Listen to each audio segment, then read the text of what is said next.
Je vous salue ce matin au nom de Jésus. Au début, quand on a pris ce message, on n'avait pas beaucoup de cantiques. C'était ces cantiques qu'on chante. Et ça bougeait. C'est pas comme aujourd'hui, il y a beaucoup de compromis.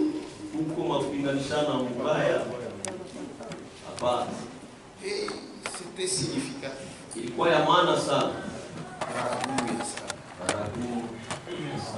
Natutosha mgurutuni.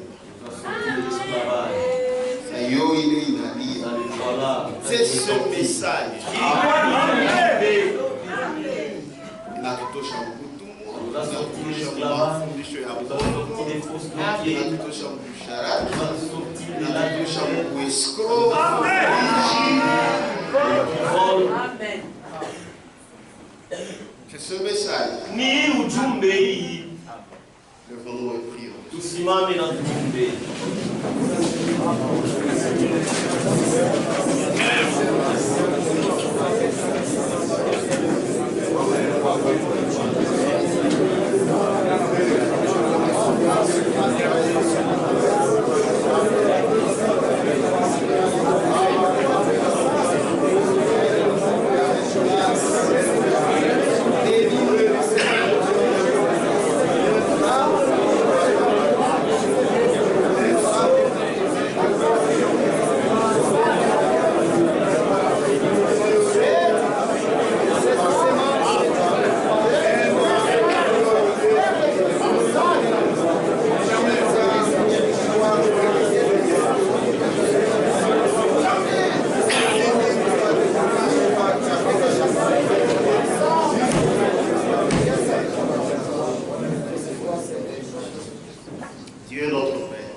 Ce matin, tu es avec nous. Merci. Ta visitation dans cet âge. Tu nous as visités. Et nous le reconnaissons.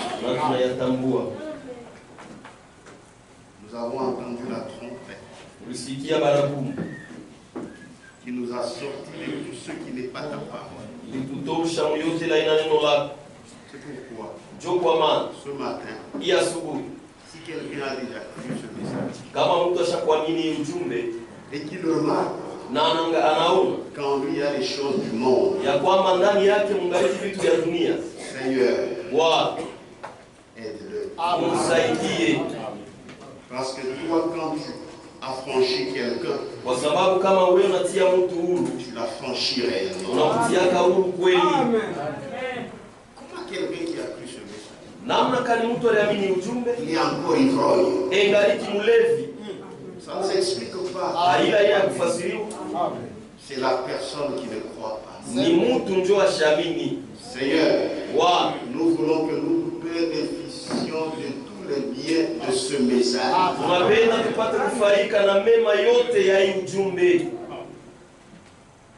Que nous-mêmes, dans notre cœur, que nous réalisions que nous sommes sauvés. Aide-nous, Seigneur. Que le temps de ta venue est proche.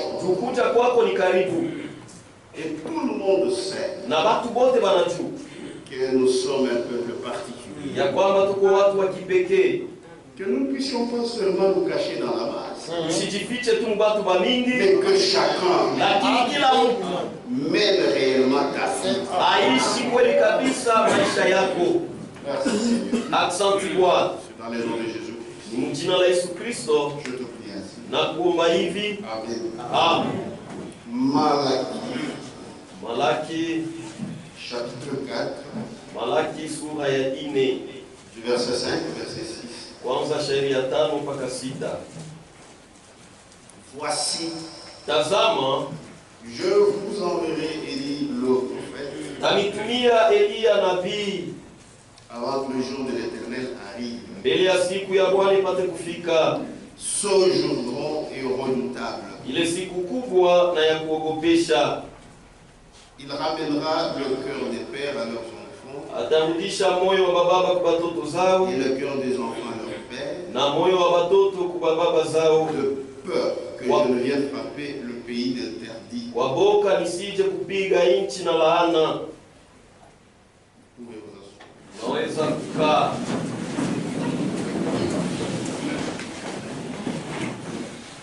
Nous tendons maintenant à la fin de notre parcours qui a commencé au début de l'église. Maintenant on est à la fin. L'église hier et aujourd'hui. C'est ce que Frère Branham disait. Il y a des enfants. Des enfants qui sont véritablement des enfants de Dieu. Il dit, si vous remontez dans leur passé, vous voyez leur généalogie, vous trouverez qu'ils viennent du pur sang de Jésus-Christ. Si tu connais ton histoire, alors que tu vas aujourd'hui te dire, est-ce que je suis du côté de Jésus ou je ne le suis pas? Les gens disent, comment Judas a pu trahir Jésus? Ce n'est pas normal. Toi aussi aujourd'hui, ce que tu es, c'est ce que tu devais être, Seigneur. Amen. Ce que tu fais de la parole révélée aujourd'hui, la parole c'est Jésus. Amen. C'est ce que tu ferais de Jésus ce jour-là. Ta position sur la parole aujourd'hui, ça serait aussi ta position en ce temps. Condamne pas seulement Judas Iscariote, mais regarde ta position aujourd'hui vis-à-vis de la parole. Tu es de quelle église? Tu es de l'église de Jésus-Christ? Ou tu es de l'église de l'Antichrist? Ça ne suffit pas seulement de citer les noms de Jésus ou de dire que tu as la foi. La Bible dit même les démons croient et ils tremblent. Mais ils ont quelle foi? C'est pourquoi il faut sortir de la tête l'esprit des églises. Frère Branham dit, le diable a ses églises. Donc, que l'église ne te trouble pas,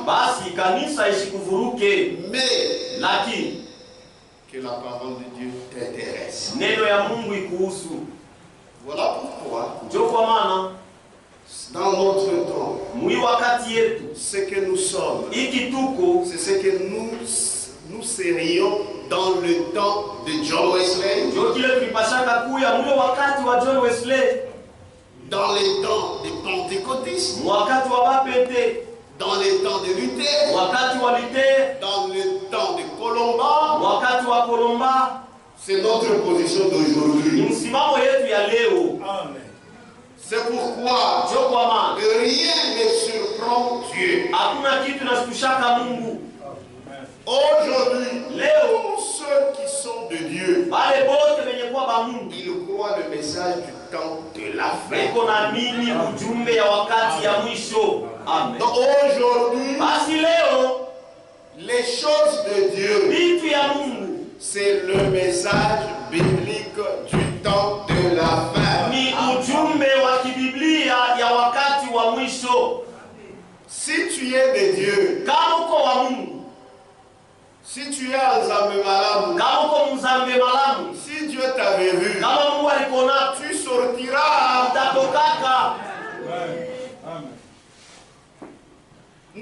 croyons Tunaamini que les enfants de Dieu, ya kwamba batoto ya Dieu Mungu avait vu bale Mungu alionaka dans l'éternité, mumilele, comme nous ne sommes pas encore allés au ciel, sabila tuyaenda bado kumbingu, c'est qu'ils sont éparpillés basi sambalana dans des bars, mabar, dans des églises, makanisa, dans des loges de Rosicruciens. makundi ya mandemona ya babu. Mais un jour, Lakini ils sortiront. watatokaka Quand ils entendront wakati watasikia le son clair sauti ya wazi de la trompette, ya parapanda, ils sortiront. watatokaka.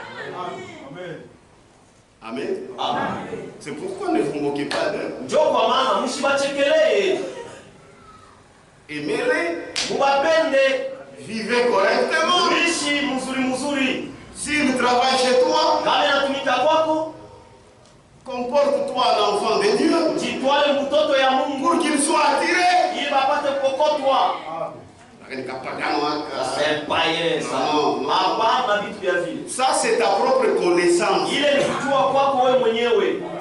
Mais tu dois être en paix avec tout le monde. Lakini unapaswa kuwa msalama na watu wote.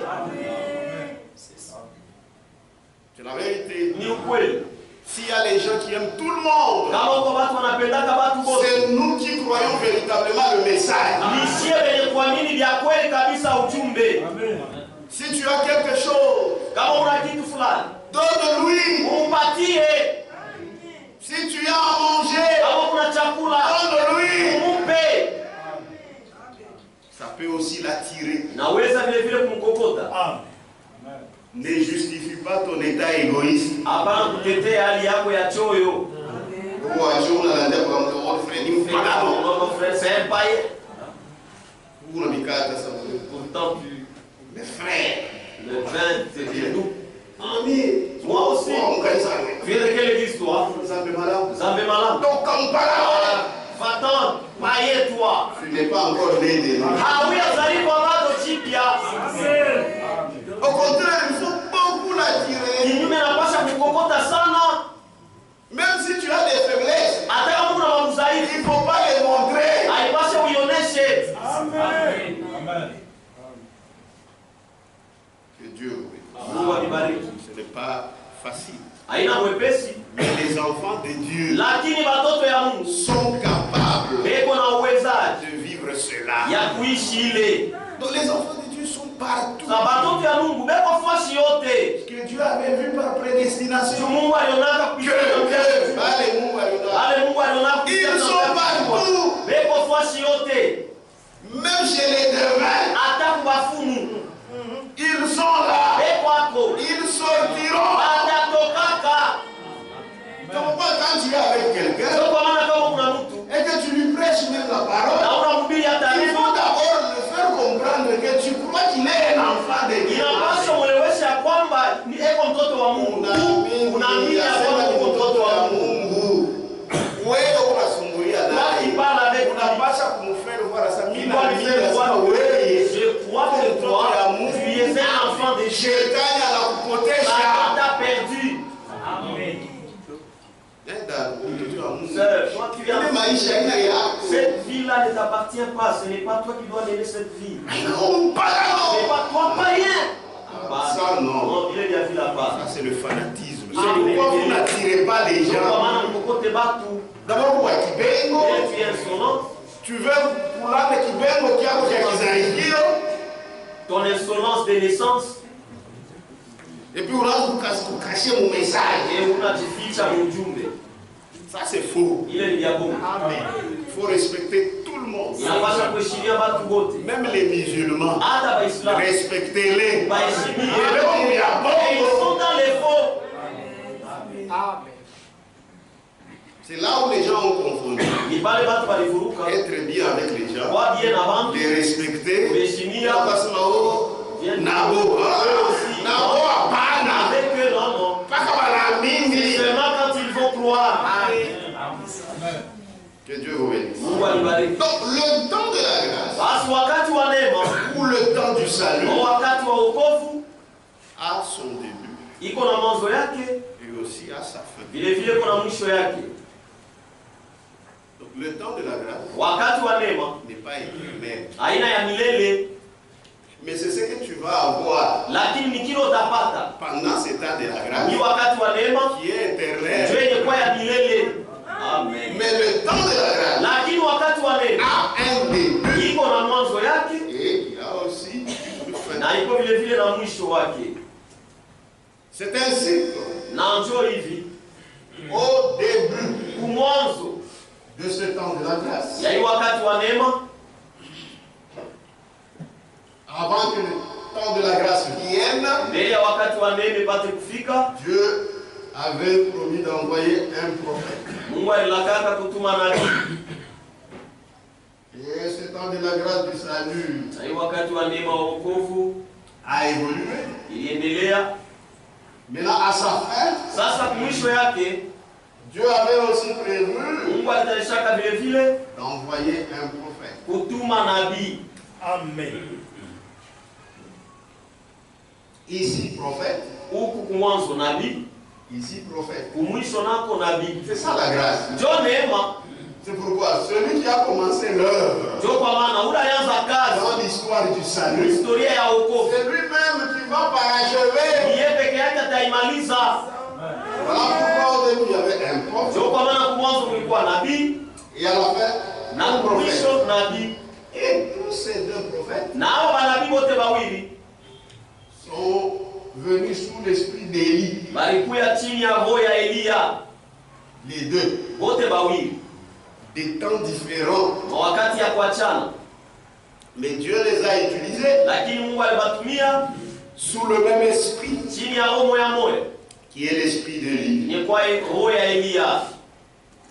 Au début de ce temps de grâce, ou du salut, Dieu a envoyé un prophète. Maintenant, le prophète du début du temps de la grâce avait été promis dans Malachie 3. On lit ça. Malachie 3. Le verset 1er. Suivez très bien. Malachie 3. Verset 1er. Voici, j'enverrai mon messager. Il préparera le chemin devant moi. Amen. Il fera. Il préparera le chemin devant moi. Quand on dit préparer le chemin devant moi, c'est-à-dire avant que je ne vienne, il y a quelqu'un qui doit aller préparer le chemin. Et ce messager préparera le chemin devant moi. Et soudain, entrera dans son temple le Seigneur que vous cherchez. Et le messager de l'alliance que vous désirez. Voici, il vient, dit l'Éternel des armées. Amen. Maintenant, je vais attirer votre attention. Voici, j'enverrai mon messager. Il préparera le chemin devant moi. Et soudain, entrera dans son temple. Entrera dans son temple. Qui entrera? Le Seigneur. Le Seigneur que vous cherchez. Le messager de l'alliance. Dieu vous bénisse. Maintenant, le Seigneur entrera dans son temple. C'est-à-dire, quand cet Élie est venu, wakati huu Elia alikuya, c'est-à-dire Jean-Baptiste, ni kusema Yohane c'est Mbatizaji, alors qu'on a vu ni pale tuliona le Seigneur Bwana entrer dans son temple. ingia mwekalu yake. C'est la vérité. Ni ukweli. Jean, Yohane, chapitre 2. Yohane sura ya pili. C'est ça le bon du message, c'est la parole. Ndio uzuri wa Vous entrez dans les Écritures, vous en sortez. maandiko unatoka, Aina maarishi ndio. ce ne sont pas des fables. Jean chapitre 2, Yohane sura ya pili, verset 18. shairi ya 18. Les Juifs prenant la parole Wayuda wakibeba neno lui disent, wakamwambia, quel miracle ni muujiza gani nous montres-tu uko natuonesha pour agir de la sorte? juu ya kutenda mwili namna? Jésus leur répondit, Yesu akawajibu, détruisez ce temple mkomone hii hekalu, et en 3 jours, na mu masiku 3 je le relèverai. nitaiengulula. Les Juifs disent, Wayuda wakasema, il a fallu 46 ans ilipasha miaka 46 pour bâtir ce juu temple. ya kujenga hii hekalu, Et toi, na wei en 3 mu jours, masiku 3 tu le relèveras. utaiengulula. Mais, Lakini c'est-à-dire, il n'avait pas compris. sawa kuelewake, Il parlait alianzaka kusema du temple de son corps. ya hekalu ya mwili wake. Amen. Amen. C'est pourquoi, Ndio kwa maana lorsque Jean-Baptiste est venu, wakati Yohane Mbatizaji alifika, Jésus d'abord avait dit que Yesu mbele alisema ceux-là qui sont nés des femmes, bado walizaliwa kwa il Mungu, n'y a pas plus grand que hakuna Jean. wa kupita Yohane Mbatizaji. C'est lui-même Jésus qui a dit. Ni yeye mwa Yesu alisema, Et réellement, na vya kweli quand il est venu, wakati alikuya, après, kisha on a vu le Seigneur tuliona Bwana entrer dans son temple. kuingia hekalu yake, Et le Seigneur na Bwana qui est entré dans son temple, aliingia hekalu il est yake. entré quand? Aliingia wakati gani? Puisque le corps de Jésus, Kwa sababu mwili wa Yesu voilà le temple, le tabernacle ndio hekalu ile, du Dieu vivant. Mungu aliye hai. C'est pourquoi toute la plénitude Ndio kwa maana de la utele divinité wote wa Mungu habita dans ce temple-là. hekalu ile hekalu. Amen. Amen. Dans Matthieu, Mathayo, Matthieu 3, Mathayo sura ya 3. maintenant on voit le jour où il était entré dans son temple. Sasa tutaona Parce que siku Dieu est esprit. Mungu ni roho, Et ce jour-là, il est entré dans na ile son siku temple. aliingia hekalu yake. Matthieu, Mathayo chapitre 3, sura ya 3, verset 3. shairi ya 3. Dès que Jésus eut été baptisé, Shairi ya 16, wakati tu Yesu alibatizwa, il sortit de l'eau. akatoka maji, Et voici, na tazama les cieux s'ouvrirent. mbingu ikafunguka, Et il vit l'Esprit de Dieu na akaona roho wa Mungu descendre kushuka comme une colombe kama njiwa et venir sur lui. na kuya yulu yake, Et voici, na tazama une voix fit entendre des cieux ces paroles. sauti mweka sikilizisha maneno haya, Celui-ci huyu est mon fils bien-aimé, ndiye mwana wangu en mpendwa, qui j'ai mis toute mon ule affection. ndani yake na wende upendo wangu wote. Dans d'autres traductions qui sont bonnes, Maugeuzi ingine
Le Seigneur est entré dans son temple. aliingia mwekalu yake. Amen. Amen. C'est la vérité. Ni ukweli. Et soudain, Na kwa ghafla entrera dans son temple. ataingia mwekalu Le yake. Seigneur que vous cherchez. Bwana ulikuwa unatafuta. Et cette écriture Na hii andiko a deux applications. iko na utimilifu mara mbili. Ça s'est accompli Ilitimilika du temps de Jean-Baptiste. wakati wa Yohana Et Mbatizaji ça s'accomplira na itatimilika tena quand nous serons au ciel. wakati tutakuwa Lorsque mbinguni, le temple sera rebâti wakati hekalu itayengululwa à Jérusalem. Yerusalema. Alléluia. Amen. L'ange de la Lia Malaika wa Bwana entrera dans ce temple. ataingia mwile hekalu Fait des mains d'homme. imefanywa na mikono ya watu. Mais avec Jean-Baptiste, Lakini na Yohana ça Mbatizaji s'est accompli. Le ilitimilika. Seigneur lui-même Bwana est mwenyewe entré dans son temple. aliingia mwekalu yake. Amen. Amen. Il m'a plu de demeurer. Ilinipendeza nikae. C'est la vérité. Ni kweli. Maintenant, Sasa Malachie 3 Malaki sura ya 3 shairi ya kwanza concerne Jean-Baptiste, inaangalia Yohana qui Mbatizaji. est venu sous l'esprit d'Élie Alikuwa chini ya roho ya au Elia début du jour du salut. mwanzo wa siku wa wokovu. Luka Chapitre 3, Luka sura ya kwanza à partir du verset 13. kuanzia shairi ya 13. Mais l'ange lui dit, Lakini malaika akamwambia, ne crains point Zacharie, usiogope kamwe Zakaria, car ta prière a été exaucée. kwa maana maombi yako inaitikiwa. Ta femme Élisabeth Mke wako Elizabeti t'enfantera un fils, atakuzalia mwana, et tu lui donneras le nom de Jean. na utampatia jina ya Yohane. Donc il s'agit de qui? Basi hapa ni mambo ya nani? De Jean. Ya Yohane. Jean-Baptiste. Yohane Mbatizaji 7. 16. Ce qu'il fera. Kila tafani Il ramènera atarudishaka plusieurs des fils d'Israël au Seigneur, watoto wa mingi wa Israeli kwa Bwana leur Dieu. Mungu wabo. C'est-à-dire qu'ils n'étaient pas à leur Dieu. Kusema wakukwe kwa Mungu wabo. C'est ça, ce ministère-là. Ndio ile kutumishi ile. Ça vient toujours ramener Inapeleka mpaka les kurudisha gens qui étaient à des idoles. ile ilikuwa kwa masanamu. Retourne à Dieu. Inarudia kwa Mungu. Quand vous voyez ce ministère venir, Kama unaona ile utumishi kuya, kusema vyote vimeshakufa. c'est-à-dire tout est déjà détruit et par terre. Lui il vient Yanakuya kwanza bintu et commencer les choses, ya kurudisha. pouvoir rétablir, à restaurer. La même chose dans l'Ancien Testament. Kitu ya mwana mwagano la Il y avait kale. les prophètes de Baal, Kwa manabii et Abel les prophètes d'Astarte. na manabii Astarte. Mais qui se disaient Lakini wanataka kusema les prophètes de Dieu? manabii ya Mungu. Et ils croyaient. Kwa waliamini. C'est comme aujourd'hui les églises. Iko saa leo Leurs makanisa. bishops, Babishop ils wao. croient qu'ils servent Dieu. Manabii nasema bena tumikia Mungu. C'est pourquoi ils vous prennent pour des fous. Ndio kwa maana bene niona saba majimu. Ils croient qu'ils servent Dieu. Manabii nasema Même bena ces tumikia Mungu. prophètes de Baal et Hata wale manabii d'Astarte, Abel na ils Astarte. croyaient aussi Waliaminiaka na qu'ils Mungu. servaient Dieu. Kwamba wanaweza kutumikia Mungu. Mais Lakini c'était des prophètes de Baal walikuwa ni manabii ya Bali et d'Astarte. na Astarte. Donc quand vous voyez Élie venir, Basi kama unaona Elia il y a plus de foi. Amen. il n'y en a plus. Haina tena.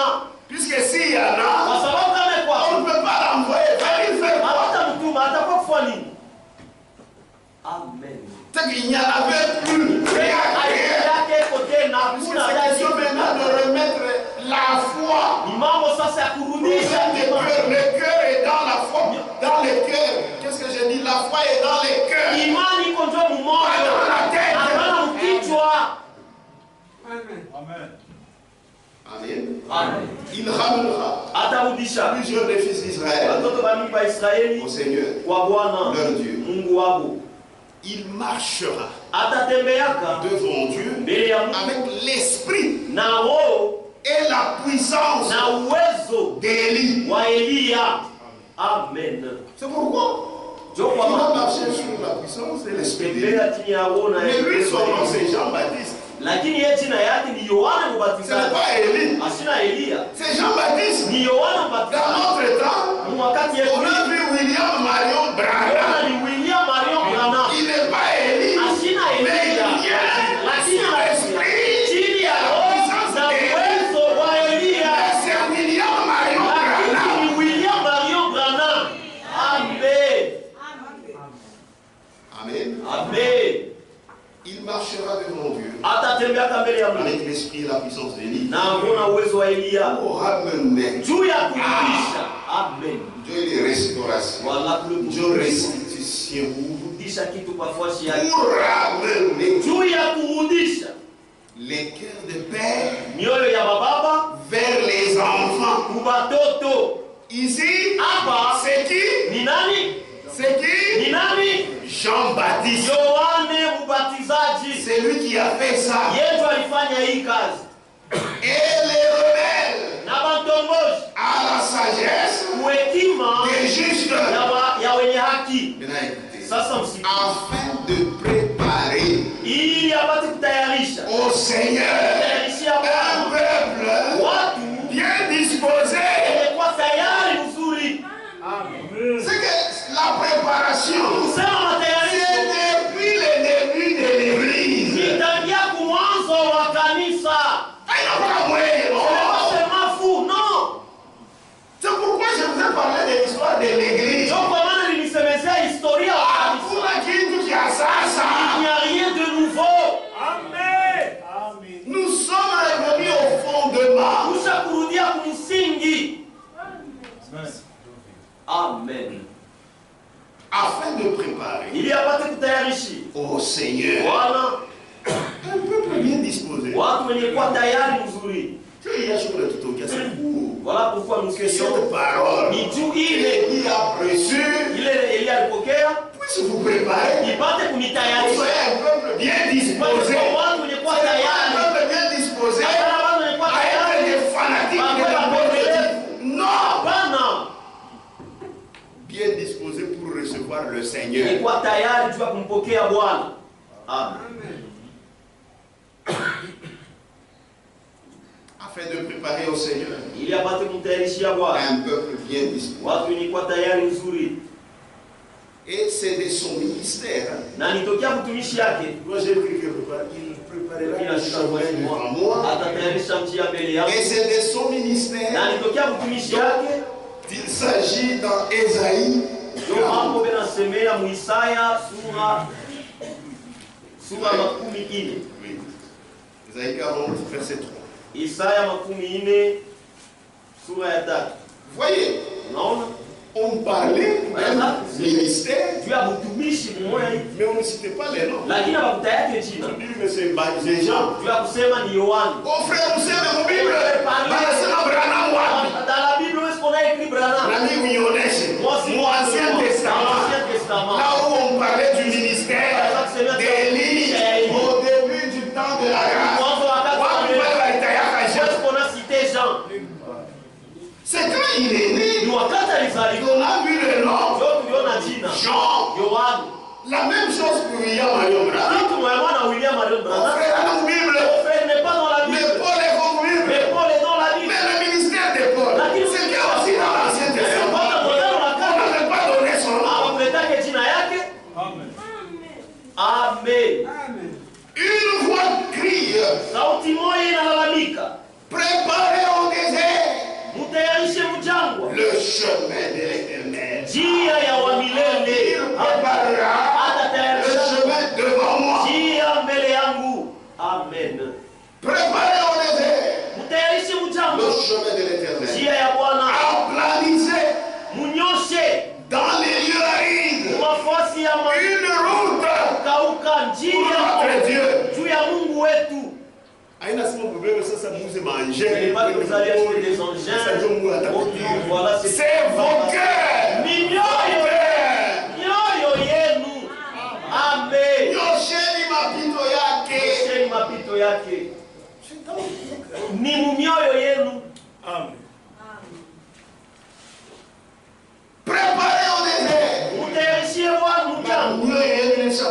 ngumu. Vos cœurs qui sont endurcis. Préparez au désert Tayarishe le mjangwa. chemin de l'Éternel. Njia ya Bwana. Aplanissez dans les lieux arides Unyoshe mumafasha kukauka. une route Njia pour notre Dieu. juu ya Mungu wetu. Ça, Hii c'est le ministère ni utumishi de Jean-Baptiste. ya Yohane Mbatizaji. Amen. Amen. C'est pourquoi un jour, Ndio kwa maana siku moja on lui posait des questions. wanaanza Ce kumuuliza sont les Juifs ni Bayuda, qui lui posaient des questions. wanaanza kumuuliza Il a répondu na alijibu de la manière suivante. namna ifuatayo. Jean, Yohane, chapitre 1. Yohane sura ya kwanza. Est-ce qu'on est ensemble? Amen. Jean, chapitre 1. Yohane sura ya kwanza.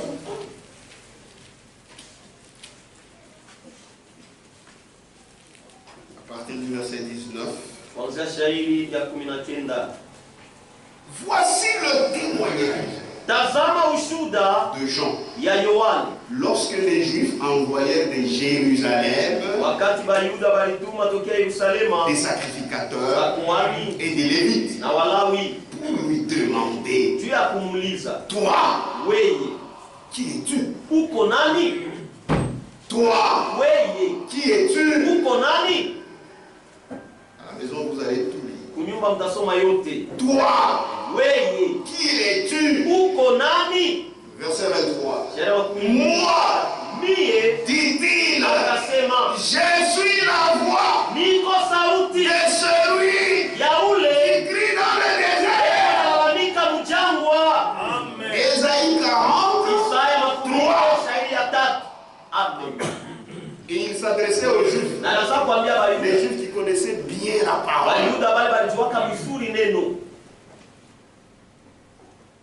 Moi, dit-il, Mimi anasema je suis la voix de celui qui crie dans le désert. niko sauti ya ule analalamika mjangwa. Directement, cette écriture, Mara mwe andiko Ésaïe 43, ne l'attribuez Isaya pas à Branham. haikuwa ya Branham. Ne l'attribuez Shikawe pas. kwa Branham. C'est à Jean-Baptiste. Ni ya Yohane Mbatizaji. Il n'y a qui. Ça c'est pour lui.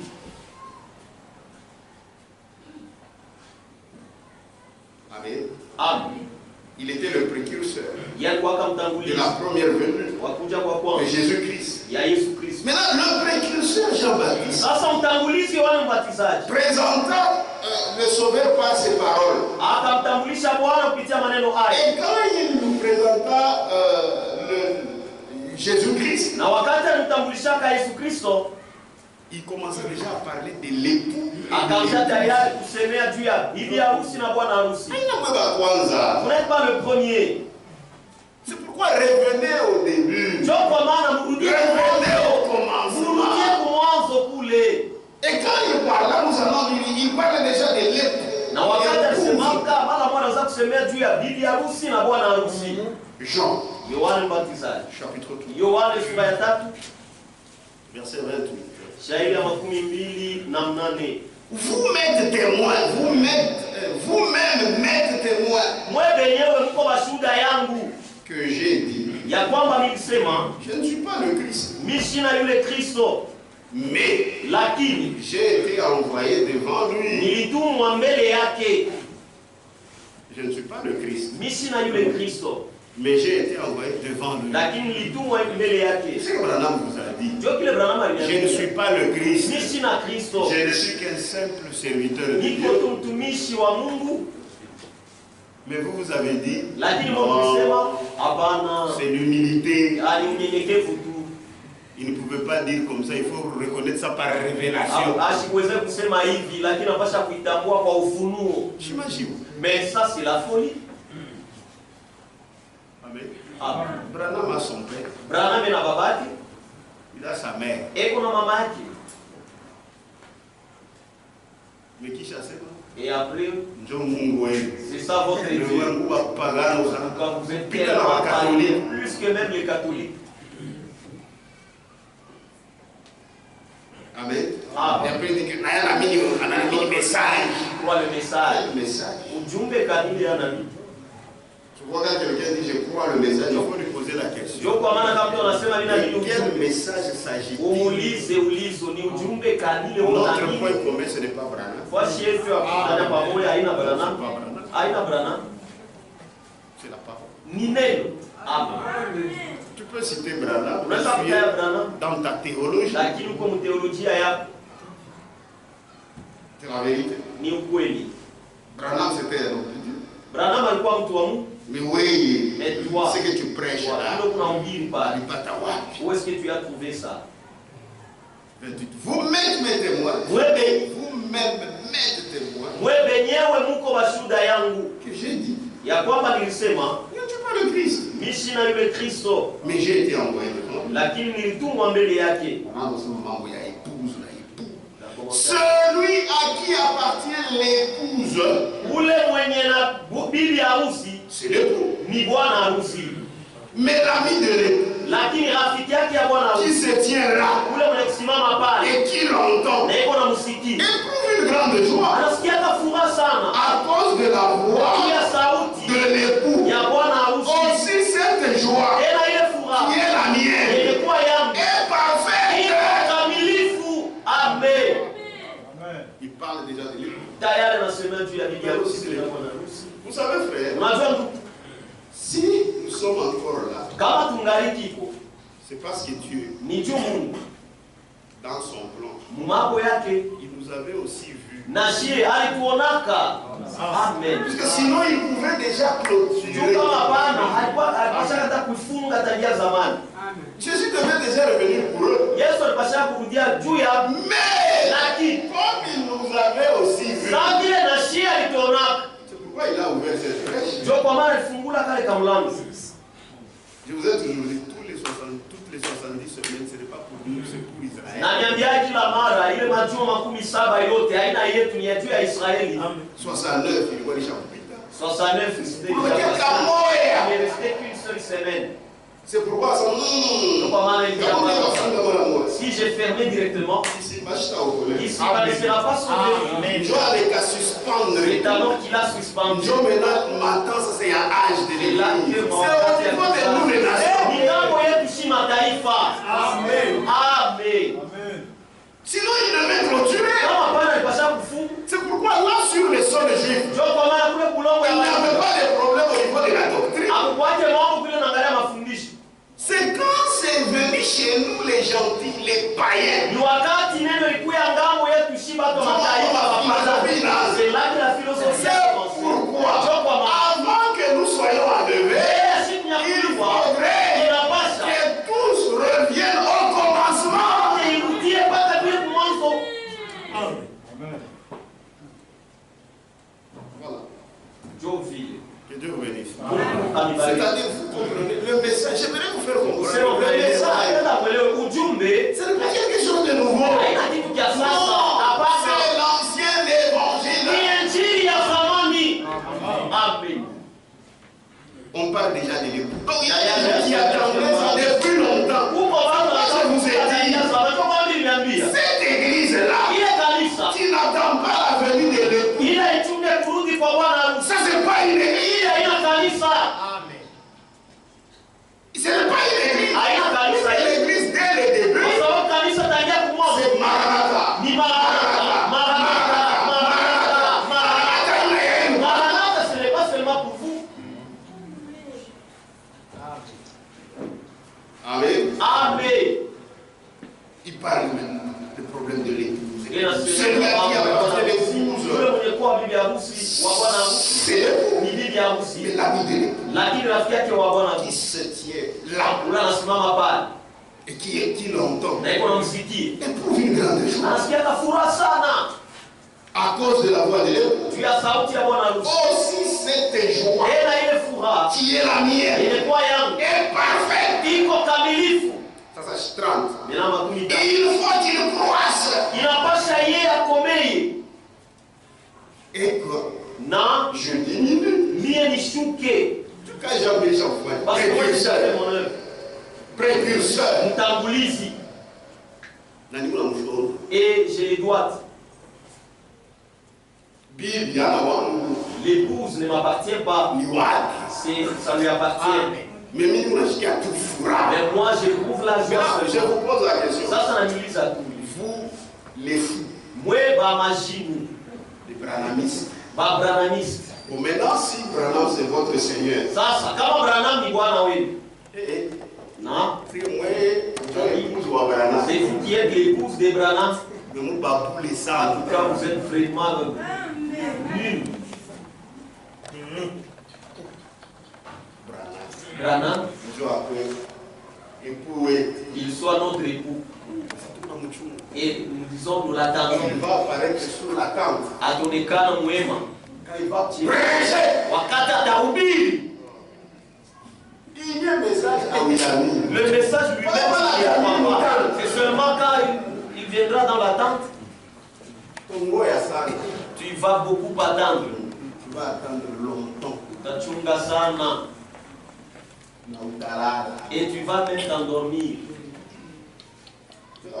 Ni ukweli. Que Dieu nous aide. Mungu atusaidie À être normaux. tupate kuwa bakichwa sawa. Donc il y a un Élie. Basi kuko Elia Depuis le jour du salut. wa kumwanzo wa siku ya wokovu. Que nous venons de voir. Tunatokea kuona C'est qui? ni nani? Jean-Baptiste. Yohane Mbatizaji. Et un autre. Na kuko De mwingine la fin du jour du salut. wa kumwisho wa siku ya wokovu. Qui devait venir. Alipasha kuya. C'est pourquoi Jo kwa maana il a répondu comme ceci. alijibu hivi. Matthieu. Mathayo. 17. Mathayo sura 17.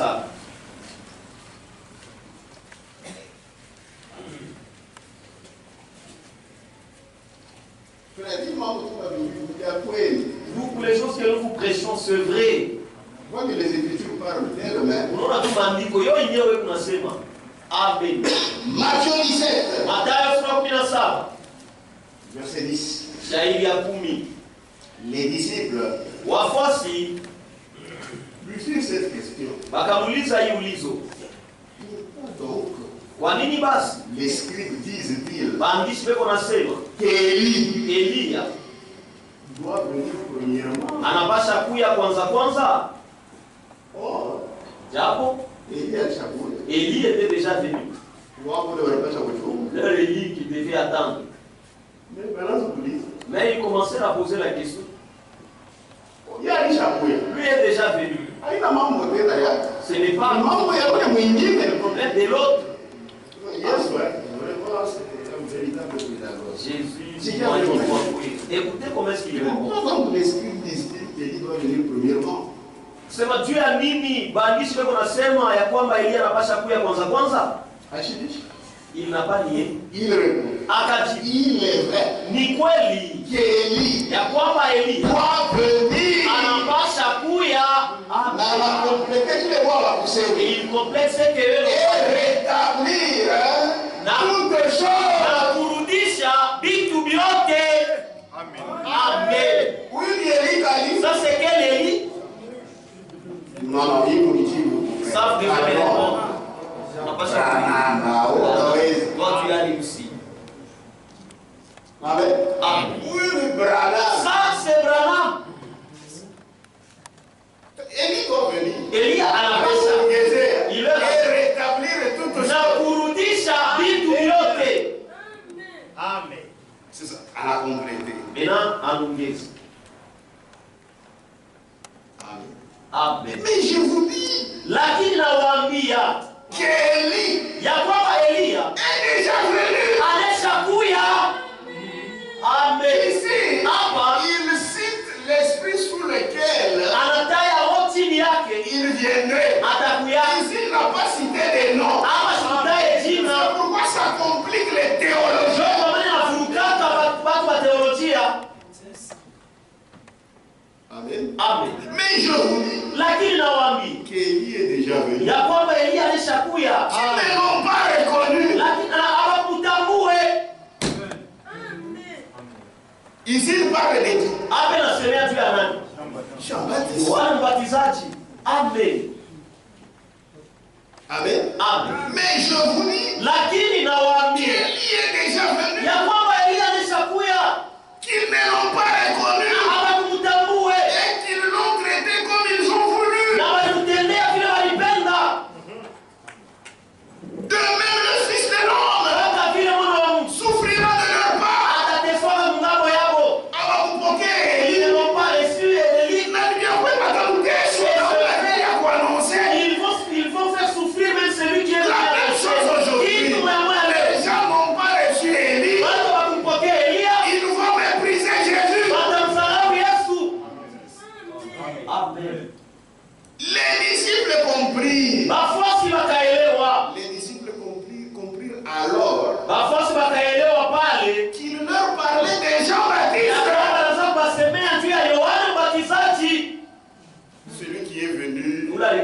et ils ne l'ont pas reconnu. Mais il a affirmé. Il répondit 11. Il est vrai qu'Élie doit venir. Et établir toute chose. L'Élie qui est venu au début du temps de la grâce. C'est au début. Celui qui doit venir après doit rétablir toutes choses. C'est pourquoi il a dit il est vrai qu'Élie doit venir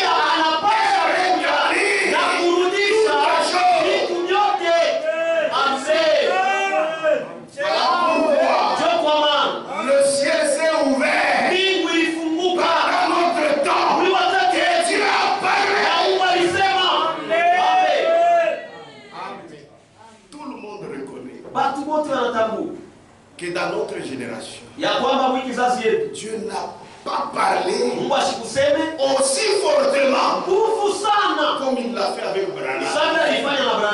Malgré qu'il l'accuse de tout. Je suivais un prédicateur. Il disait, mais mes chers amis, même si nous parlons de Branham, c'est parce que beaucoup de gens croient son message. Ils ont fait des histoires. Mais cet homme, soyons sincères, qui a reçu un appel comme lui?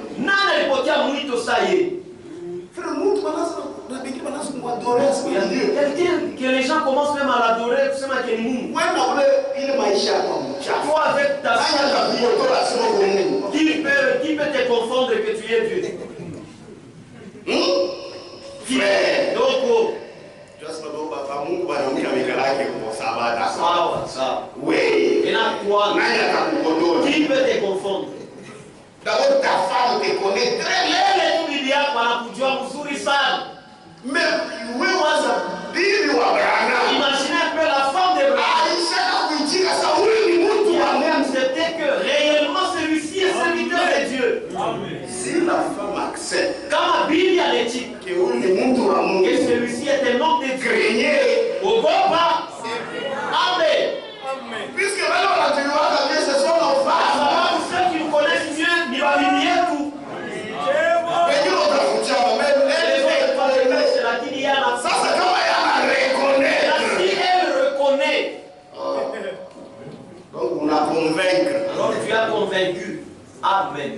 Or maisha pour Christ c'est convaincre. Déjà pour la vie chrétienne. Devant nous, nous ne te connaissons pas.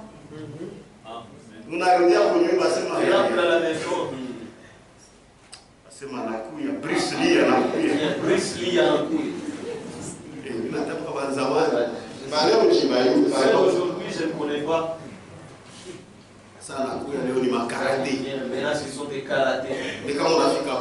Si tu arrives ici, tu te tiens d'abord debout comme ça. Tu ne vas pas t'asseoir, tu lèves même les mains comme ceci.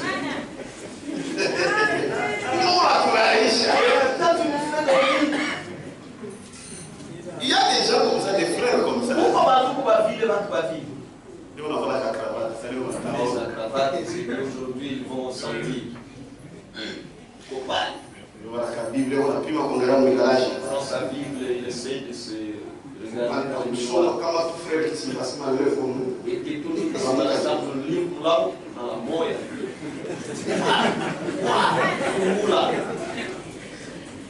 Dieu te connaît. Mungu anakujua. Ishi vile nastahili. Amen. C'est la vérité. Ni ukweli. Voilà. Matthieu 17. Mathayo 17. Vous l'avez déjà lu? On a terminé. Les disciples comprirent alors qu'il leur parlait de Jean-Baptiste. Amen. Donc dans cette écriture, il s'agit de deux prophètes qui viennent sous l'esprit d'Élie. L'un au début mmoja kwa mwanzo na mwingine mwisho ya wakati ya wokovu. Cela en va de même dans Malachie, on a lu Malachie 4. Ile kunaenda pamoja na Malaki ile tulisoma Malaki sura ya 4. Malachie 4. Malaki sura ya 4. Verset 5. Shairi ya 5. Voici, Tazama, je vous enverrai Damitumia Élie le prophète Elia nabii avant que le jour de l'Éternel arrive. ile ya siku ya Bwana ipate kufika. Ça c'est clair. Iko wazi.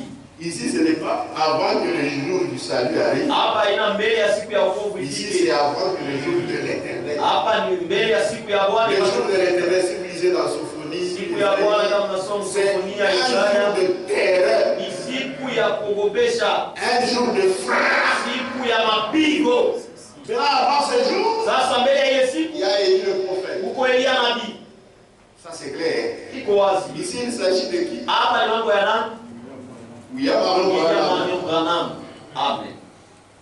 Maintenant on est à 6. Sasa sita. Il ramènera Atarudisha le cœur des pères moyo wa baba à leurs enfants. watoto yao. Nous avons lu ça dans Luc. Tulisoma Luka. Il s'agit de Ni qui? mambo ya nani? De qui? Ya nani? Jean-Baptiste. Yohane Mbatizaji.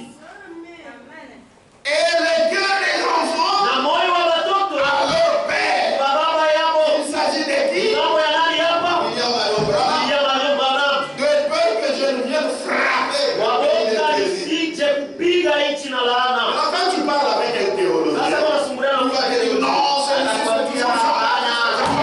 Ibada ya wana mbatizaji, wana mbatizaji, wana mbatizaji, wana mbatizaji. Tu lui dis que tu as de la confusion. Unamwambia sema uko na mvuruko. De la même manière qu'on a parlé dans Matthieu 17, 10, 13. Namna moya moya tusemea Mathayo sura 17 Jean-Baptiste shairi ya 10 mpaka et William Marion Branham. Yohana Mbatizaji na William La même Branham. chose dans Malachie. Kitu moya moya mu Malaki. C'est pourquoi il faut un docteur Ndio kwa maana nafasha mwalimu pour kuipanga. pour bien classer. Puisque vous allez voir dans les Écritures. Tutaona maandiko. Je vous donne l'exemple. Nipatie mfano. Comme quand Jésus était entré dans le synagogue, Sawa wakati Yesu aliingia kama sinagogi. on lui remet le livre, c'était le rouleau là, Akampatia bulo kitabu Isaïe. ya Isaya. Il a lu, je crois, Isaïe 61. Alisoma na L'esprit de l'Éternel est sur moi. Roho wa Bwana iko juu yangu. Il a lu, Alisoma mais il s'est arrêté quelque part. lakini alisimamia nafasi fulani. Le docteur, Mwalimu anasimamia il s'est arrêté là. la kuendelea kule chini. Mambo ya mapigo. Là-bas c'est les frappes. Mais lui est venu, Lakini il est venu. wakati C'est alikuja pourquoi Jean-Baptiste sio kwa maana Yohana est Mbatizaji venu avant, alikuya mbele au début de ce temps du salut. kumwanza ile wakati C'est wa pourquoi Jésus devait s'arrêter pas là, on a ce moment où il y a salut, ndio kwa maana grâce. Yesu s'arrêtait là au parle ya wokovu na neema. Mais mambo ya mapigo ni après. Et Jésus qui connaît bien Jean mwenye rouleau. C'est lui le propriétaire du rouleau. Anasoma anafikia mpaka pale Il est arrivé jusque là, il s'est arrêté, il a dit les autres là non. Amen. Sasa kama les théologiens Et là, si tu batakuchezea. ne connais pas ça, bah, théologie, ils vont se jouer de toi. C'est pourquoi wanachezea C'est mazezi. pourquoi ils se jouent de toutes ces dénominations ici. Mcheze kwa mcheze wanacheza. Danser d'abord, ils dansent. Kilomita. Allez, faites des cultes. Asa mtumishi wa Mungu anasema, Oh, le serviteur de Dieu a dit, twendeni mulima. allons à la montagne. Et voilà. Jésus a dit, Yesu alisema, Femme, mwanamke, l'heure est venue. saa imeshakuja. L'heure vient. Saa iko nakuja. Elle est déjà Na venue. imeshakuja. Que ça ne sera plus à Jérusalem. Haitakuwa Sur hapo la montagne, Yerusalemu. oui, votre montagne de Gérizim, pour les Samaritains. Vous vous dites que c'est là où nous adorons. Unasema njoo kule tunaabudu. Mais l'heure est venue. Lakini Elle est déjà venue. na imeshafika. Tous les vrais Kule adorateurs waabuduaji wa kweli. adoreront le Père Wataabudu en Baba. esprit Roho et en na vérité. kweli. Amen. Vous allez aux montagnes faire quoi? Unaenda kumilima. C'est parce que vous n'avez pas Dieu. Ni juu hamuna na Mungu. Amen. Dieu, nous l'adorons, c'est en Jésus-Christ. Tunaabudu ndani ya Yesu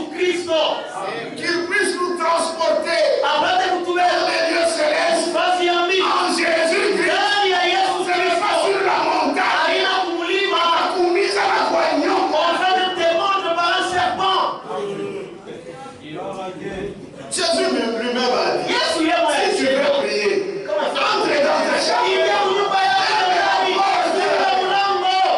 Après le Dieu qui est dans le secret. L'homme oublie facilement. C'est vrai. Amen. Tout est dans sa parole. Nous irons à la montagne. Montagne. Oh. Ma canisse est tenue dans le fond. On a ma démon. Ouais, comment est-ce que les démons sont? Ils ont construit très long. Mais la prière là-dedans. Démon. Oh, démon. Nous toquons ça. Non, non, sortez maintenant. Allez-y au désert. Les diables aiment bien le soleil Bora.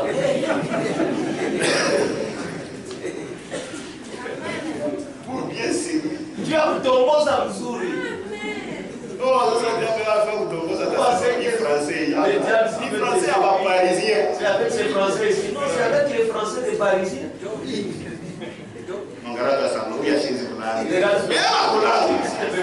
Mais il te trompe. Amen. Que Dieu vous bénisse. Et tous ces deux, que ce soit Jean-Baptiste, que ce soit William Maron, ont rendu témoignage à la lumière. Là, au début du temps du salut, à la fin du temps, c'est pourquoi vous pouvez confondre Branham à Jésus. Vous marchez avec des photos. Il s'agit pas de l'église. Nous, on se pose des questions avant. Et tu dis, Branhamiste, tout va bien quoi? Eh non, pas des photos. Non. Si tu veux avoir ça, mets ça dans ton bureau. Attends quoi? Mais ici, c'est les lieux d'adoration. Il n'y a pas de foi chez Amabout. Parce qu'il y a quelqu'un d'autre qui est là-bas. Et on parle. Il regarde la photo. Branham Wantumba. Aide-moi. Amen. Ça, c'est de l'idolâtrie. Et ceux-là qui font ça, ils n'ont même pas la vie éternelle.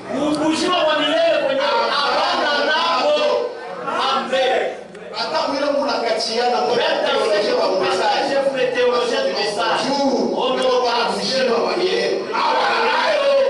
il n'en ont pas. Amen. Amen. C'est la vérité. Ni kweli. Matendo ya Mitume sura ya 3.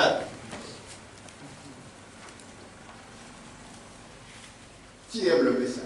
Nani anapenda ujumbe? Amen. Mungu anibariki. Mungu anibariki. Qui aime William Maron? Nani anapenda William Maron? Amen. Mungu anibariki. Matendo ya Mitume sura ya 3.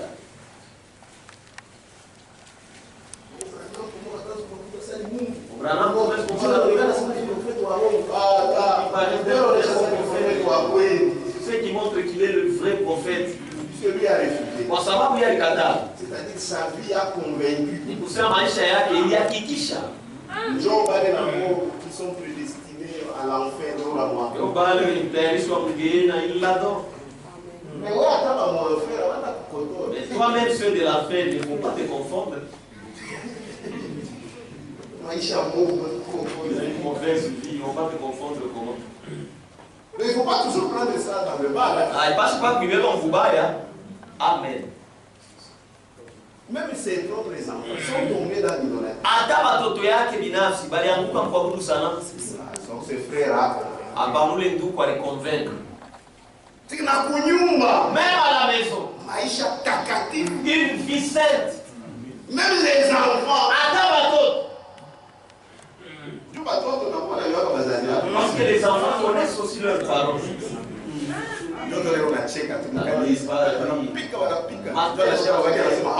Entend son père dire Amen. Il faut que Dieu aide mon père. Amen. Acte 3, 19. Matendo ya Mitume sura ya 3 shairi ya 19. Repentez-vous donc Basi mtubu et convertissez-vous na mgeuke pour que vos péchés ili mazambi zenu soient effacés, ipate kuzimishwa, afin qu'au des temps de rafraîchissement ili wakati ya matulivu vienne de la part du Seigneur ikuya kutokea kwa Bwana et qu'il envoie na apate kutubu celui qui nous a été destiné, ule alitayarishiwa Jésus-Christ. Yesu Kristo. Sasa mshiki Que le ciel ule mbingu doit recevoir. anapasha kupokea. Dans notre traduction, tu dois garder. Mgeuzi ingine unasema Que le ciel doit recevoir ule mbingu anapasha kuchunga jusqu'au temps du rétablissement ikapata mwakati wa de kurudisha toutes choses vitu vyote dont tu as parlé ile Mungu alisema anciennement zamani par la bouche de ces saints prophètes. kupitia kinywa ya manabii batakatifu bake. Jésus ne vient pas. Yesu ashikuye Pourquoi? juu ya nini? Parce que Ni juu il attend eko nachunga jusqu'à ce que mpaka na pale tout sera rétabli. vyote vitarudishwa. C'est-à-dire quoi? Maana yake nini? La parole est déjà là. Neno iko hapo, Mais jusqu'à ce que lakini mpaka na pale oui, toi ufike mwenye kipimo. que tu arrives à cette stature. C'est ce que Yesu ashipenda kufikiria. Parce que Jésus ne veut pas qu'il vienne, Abebe bibi harusi wewe upuse. il prenne l'épouse et que toi tu rates. Amen. Amen. Iko nachoka ukamili. Il attend que tu sois Et aussi, il attend et qu'on a que wa mwisho le dernier, ule kumbarozi kwa. c'est lui qui est dans des roses, Ule kumba c'est catholique. lui qui est dans Ule catholique, kumba c'est lui qui est ngarenga. dans Garengan. Nini kwaje? Moi je suis clair. Attends que Ils sortent. Amen. anatoka. S'ils sortent, Chez tunaenda. c'est fini, nous partons. Voilà pourquoi il faut travailler Donc on n'a pas ça pour tumika. pour le Seigneur. Juu ya Bwana. Tu sois au boulot. Pourquoi mukaji? Il va se m'occuper de Dieu. Kuvuta manafsi. Sache que tu es là pour attirer les âmes. Aina ona ba frère bana. Ce n'est pas que toi tu vois qu'il y a pas de frères. Frère apendake ba frère bengi. Vous voyez le frère qui n'aime pas d'autres frères. Ni contrôle. Pourtant il se dit que non, il peut qu'on engage ici. Amilo on peut tout na ba Moi que je sois seulement avec les païens. Or les frères t'aident. Là on va nous faire kusaidia. Vous te comportez bien. Tu te comportes bien. Chef, on est dans kanisa la. Chef, vous entrez dans quel Il y a église? Jésus Christ. Et Jésus-Christ. Moi on a sema la dire. Et vous pensez qu'il répond? Tu as ayua. Ah, Mais non. akisema mtaverna. S'il dit ta vérité. Na wewe frère. Moi aussi nous. Une période à la sortie du kanisa kati. Il y a Jésus Cette Christ. période, faut pas dire tu es dans quelle église? Non, de Jésus-Christ. Non. Aya. Cite les noms de ton église. Amen. Bon, je suis dans l'église de Jésus. Oh, le bon kanisa Jésus-Christ. Ça va bien, on va la dire comment Même l'église. ceux de faux là, ils écrivent toujours l'église de Jésus-Christ. Non, ici c'est non non kanisa c'est privé. Ah, parce que c'est Aïna pas privé. il y a maïcha qui l'a montré. Non, ce n'est pas privé. Tu vas toujours. Nous devons savoir. Amen. Ninja quoi. Tu entres où? Oh non, dans l'église de Jésus-Christ. Au kanisa Ah, Jésus-Christ. dans l'église du Dieu vivant. Au kanisa ya Mungu aliye hai. Pas vous te distraire. Faut pas vous distraire. Amen. Amen. C'est pourquoi ce message fait ce travail. Ndio kwa maana hii ujumbe unafanya hii kazi. Pour l'endeler. Et ça continue. Pour l'endeler. Ça continue. Branham est venu. Branham alikuja. Kazi yake ilisha. Son travail a pris fin. Mais stop. Et le père stop. Simamia pale. Il est rentré à la maison. Akarudia nyumbani. Oh non, comment un prophète atakufa kwa accident? Oh hapana, namna gani nabii va mourir par l'accident? Banaandika wapi? Où est-ce que c'est écrit? Mu Bible. Dans la Bible. Mwenye Jean-Baptiste. Lui-même, Jean-Baptiste. vous savez comment il est mort? Bien haï. D'une mort honteuse. Bien haï. D'une mort honteuse. Kakiana kama kana cheza. Une jeune fille là, danser, danser, danser. Femme anafurahi.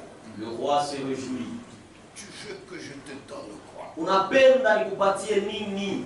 Kwa na mambo na Jean-Baptiste. Pourtant, il avait des problèmes Avec le message. parce qu'il frappait tel que le message le frappe ici. Asema mimi Moi, je donne seulement la tête des Jean-Baptiste sur un plateau. Maintenant, vous allez dire, oh, les dieux qui m'ont envoyé. Nabi Mkubwa. Et tu étais où? Pourquoi tu as abandonné?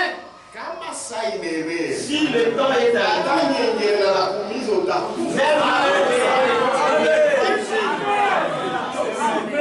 mais quand Maïa est née, même si on dit que j'ai le sida, j'ai vraiment guéri. C'est ça. Nous.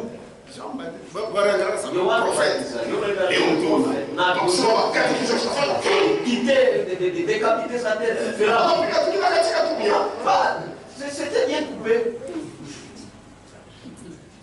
Grand prophète. Nabi Mkou. Il y a des autres là, vous ne les voyez pas. Vous avez des problèmes avec lui. Aussi, il avait déjà fini avec lui. Branham alikuwa akamtembeza wa gari mkuu. Un grand. Mkuu. Mais il est si. Mais ce jour-là, le père en avait décidé. Quelqu'un venait, lui ne voyait pas. Il avait un seul phare. Et c'est comme ça que le père avait prévu. Et il est rentré à la maison. Mais le message continue. Pour montrer que c'est le message du Dieu vivant. Le ministère des docteurs. Franck. Il a trop duré. Quelqu'un de 33. Mouton 33. Il est mort en 2024. En 2024. Faites les calculs selon la vraie. Mais frère, il va ça il a dit frère les marqueurs. Ça pas le big frère, c'est les marqueurs, hein, ça va. Combien non? 1000. Tu dois venir. Tu en as combien? Est-ce que n'y a pas? Voilà.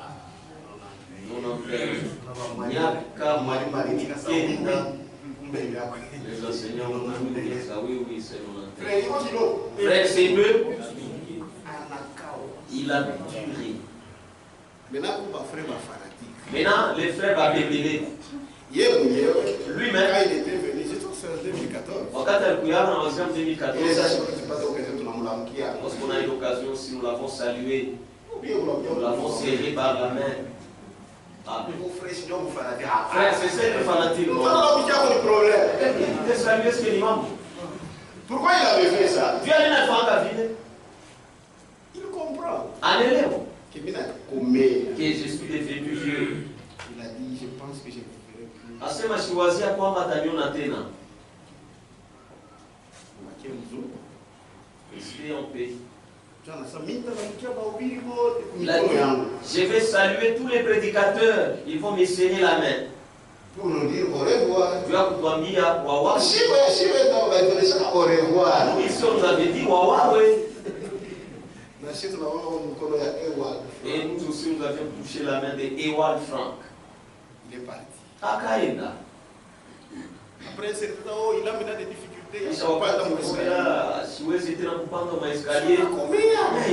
est devenu vieux. Jusqu'à frère Moïse. Alors, frère, il est passé. On a fait les examens. Si on va faire un examen sur l'homme de Dieu. Ewald de Franck. Et le résultat. Natoka cette bébé. Ni bébé mtoto mchanga.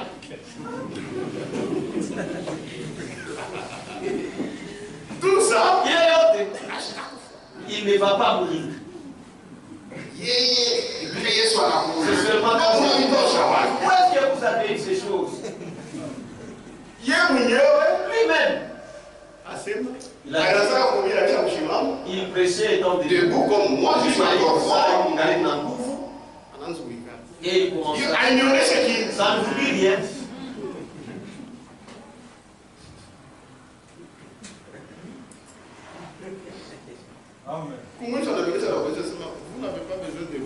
fin de compte, hakuna lazima nabii juu Mungu amalize kazi yake. Même quand tu as dit ça, les fanatiques comme ils sont, eux n'ont pas compris. Maintenant, quand il est mort, nous, alors pourquoi? Que penses-tu? Tu l'as gardé. Les morts de vieillesse. Ça, c'est la grâce. Amen. D'abord, c'est un robuste. Maïsa yake mzima ni mwambo wa Mungu. C'était toujours dans les affaires de Dieu. Lui-même dit qu'il a commencé à 12 ans.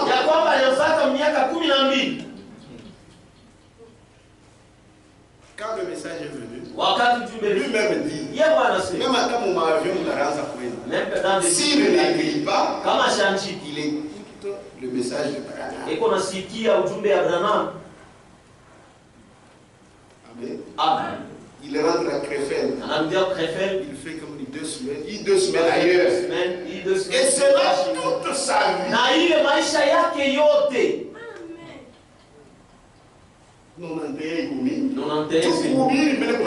Parce que prêcher, ça fait vieillir. Quand je faisais je devais être très jeune plus qu'ici.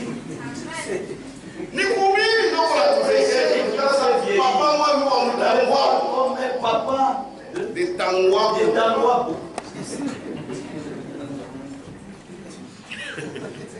Que Dieu vous bénisse. Alibariki. C'est la grâce de Dieu. Ni même à non payé. Ah, c'est trop. Maintenant, il meurt, les gens commencent à regretter. Là, ça n'a pas laissez la personne aller se réfléchir. Il y en a ceux qui donnaient ces résultats-là. Écoutez, Mouchiki. même si on a pu bien. Attends, on a femme examen. Il est roi. C'est de la vieillesse. Il y a poussé. La vieillesse aussi, c'est une maladie. Il m'a bon joie. C'est pourquoi quand Christ viendra, nous serons transmués. C'est pourquoi il force.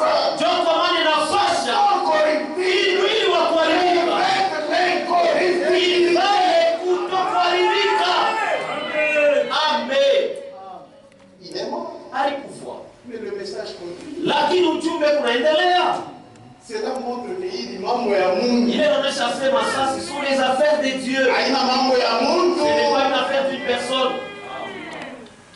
Qu'est-ce que le message? Ujumbe ni nini? Le message du temps de la fin. Ujumbe ya wakati wa mwisho. C'est ça la parole. Njo neno. Amen. C'est ça les mots. Njo injili. C'est ça la vérité. Njo ukweli. La vérité. Ukweli. La lumière. Remise sur le chandelier. Yenye kurudishwa pa kinara. Amen. Auquel Branham est venu rendre témoignage. Oui, le Branham alikuwa kushuhudia. Comme Jean-Baptiste au début du jour du salut. Alikuwa kushuhudia. Amen. Il y a 3 écritures fondamentales. Kuko maandiko 3 ya kimsingi. Le message du temps de la fin. Ule ujumbe ya wakati ya mwisho Se base. Ishasimamia. Pourquoi nous avons seulement pour Mungu? C'est pourquoi je vous dis les affaires de Dieu aujourd'hui. C'est le message. Tu es ici ce matin. Pourquoi Dieu t'avait connu. Amen. Amen. Il y a 3 ans, Matthieu 24. La première écriture, Matthieu 24 na ine. Est-ce que vous aimez la parole? Amen.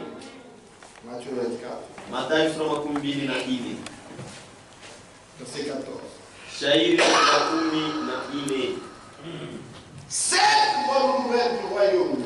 Hii habari njema ya ufalme Sera prêchée itahubiriwa dans le monde entier. Dunia mzima.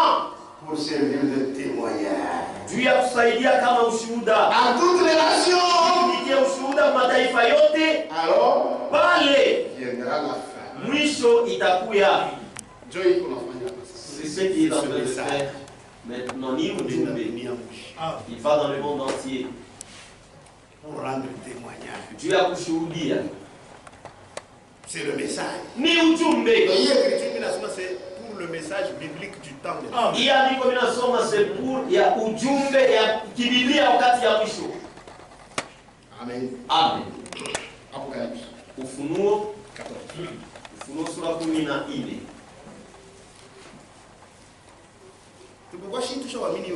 C'est pourquoi nous qui prenons ce message, très tranquille.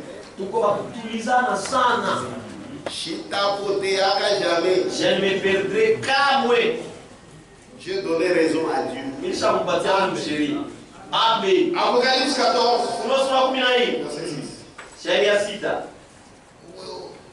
Qu'est-ce que tu vas dire toi, votre église vient de commencer? Tu irais maintenant là et te voyais quand tu naissais. Non, cet évangile ici est ancien. Amen. Amen.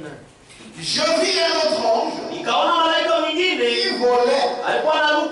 par le milieu du ciel, ayant un évangile éternel. L'évangile éternel. C'est le même là qui était là. Pour l'annoncer aux habitants de la terre, à toute nation, à toute tribu, à toute langue et à tout peuple. C'est ce qui s'est fait maintenant. C'est ce message du temps de la fin.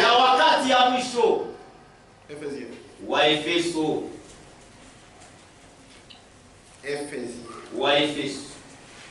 Comme on est amis, si vous croyez ce message, tu vas regretter ça, je te le répète. Tu vas regretter tous les temps que tu as passé dehors. Amen. Éphésiens chapitre 1. Waefeso sura ya kwanza. Verset 13. Sharia 13. En lui, ndani yake, vous aussi, na wewe vile vile, après avoir entendu kisha kusikia la parole de la vérité, neno la ukweli, l'évangile de votre salut, injili ya wokovu wenu, et nous, en lui, ndani yake, vous avez cru, mliamini, vous avez été scellés na mlitiwa muhuri du Saint-Esprit kwa Mtakatifu qui avait été promis. yeye la kiwaka. C'est le message du temps de la fin. Ni ujumbe ya wakati ya mwisho. Amen. C'est ça la parole de vérité. Jo neno la ukweli. C'est ça l'évangile de votre salut. Jo injili ya wokovu wenu. C'est ça la bonne nouvelle du royaume. Habari njema ya ufalme. C'est ça l'évangile éternel. Jo injili ya milele. Le message c'est quoi? Ujumbe ni nini? C'est la parole de vérité. Ni neno la ukweli. L'évangile de votre salut. Injili ya wokovu wenu. La bonne nouvelle du royaume. Habari njema ya ufalme. L'évangile éternel. Injili ya milele. La parole qui sauve. Neno linaokoa. Amen. Amen. Amen. On peut lire Ewald Frank. Tunaweza kusoma Ewald Frank. Ewald Frank. Ewald Frank. Prédication Mahubiri mensuelle de Krefeld. Mahubiri ya mwezi wa Krefeld. Samedi 1 Samedi 1 août 2020. Août 2020. Pas pour mon frère. Ah. Écoutez. Mushikie. Par exemple. Kwa mfano. Vous n'avez pas page. J'ai donné la page. Page 6. Ukurasa wa 6. Par exemple. Kwa mfano. Le verset 14. Sharia 14. Matthieu 24, verset 14. Mathayo sura 14, Sharia 14. Trouve sa place Inapata nafasi yake dans notre temps. wakati yetu hii. Matthieu 24, 14. Ni wakati yetu. Mathayo sura 14, Sharia 14, c'est dans notre temps. Ici, Matthieu 24, verset 14. Mathayo sura 14, Sharia 14. Cette bonne nouvelle, Hii habari njema, pas un autre, hapana ingine. Hapana ingine. Cet évangile éternellement valable. Hii injili ya kweli ya milele. Ce message du salut. Hii ujumbe ya wokovu. Cette bonne nouvelle du royaume. Hii habari njema ya ufalme. Sera prêchée. Itahubiriwa dans le monde entier. Dunia nzima. Pour servir de témoignage. Ushuhuda. À toutes les nations. kuma taifa yote. Alors viendra la fin. Pale mwisho itakuya. Il continue. Anaendelea. Et cet évangile du royaume. Na hii injili ya ufalme. Et cet évangile du royaume. Na hii injili ya ufalme. Cette parole divine. Hii neno ya Mungu. L'évangile de Jésus-Christ. Injili ya Yesu Kristo. Le message. C'est l'évangile de Jésus-Christ. Ya Yesu Kristo. Amen. L'évangile de Jésus-Christ. Injili ya Yesu Kristo.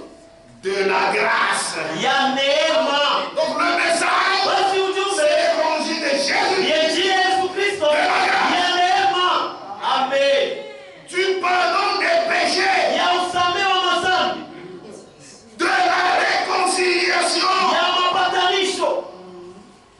Cet évangile. Injili Du royaume. Ya ufalme. Qui inclut tout. Ile kuna vitu vyote ndani yake. Sera prêché. Itahubiriwa Toute la terre.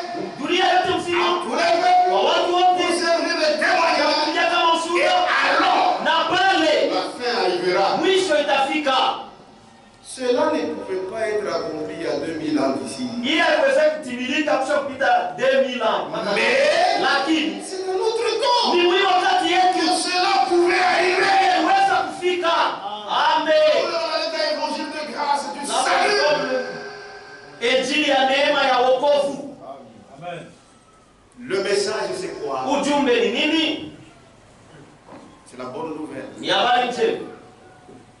C'est l'évangile du salut. Ni injili ya wokovu. C'est la bonne nouvelle du royaume. Ni habari njema ya ufalme. C'est la parole de vérité. Ni neno la ukweli. C'est l'évangile de grâce. Ni injili ya neema. De la réconciliation. Ya upatanisho. Ça, je ce n'est pas moi.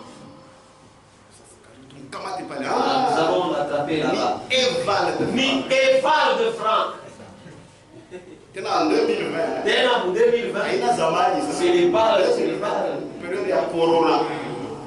dans la période de Corona.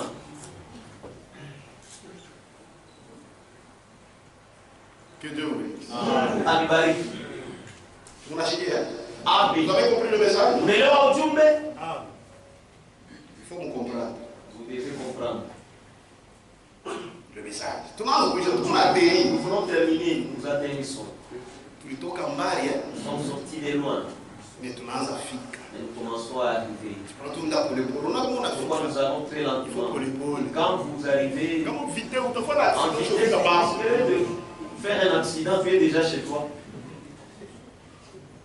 Tout doucement. La grande tragédie. La grande tragédie,